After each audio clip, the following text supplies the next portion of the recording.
আজকে আমি ইলিশ মাছের তেল ঝাল করব মাথা এবং লেজা দিয়ে, কোনো মশলা ছাড়াই।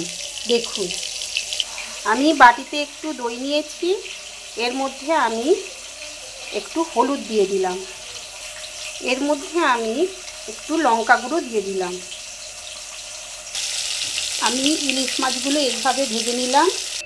ওই তেলেই আমি একটু কালো জিরে দিয়ে দিলাম এবং লঙ্কা দিয়ে দিলাম। আমার ভাজা হয়ে গেছে। এরপর আমি দইয়ের মিশ্রণটা দিয়ে দিলাম, এর মধ্যে আমি একটু নুন দিয়ে দিলাম। আমি এবারে একটু চাপা লাগিয়ে দেব। এবার আমি মাছগুলো এর মধ্যে দিয়ে দেব।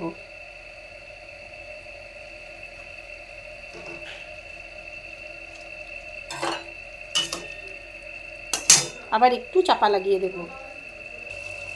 এর মধ্যে আমি একটু চিনি দিয়ে দিলাম।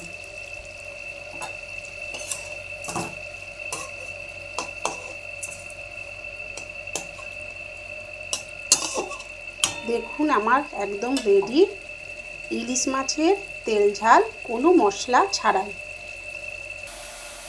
দেখুন, আমার রেডি একদম ইলিশ মাছের তেল ঝাল, কোনো মশলা ছাড়াই। দেখুন,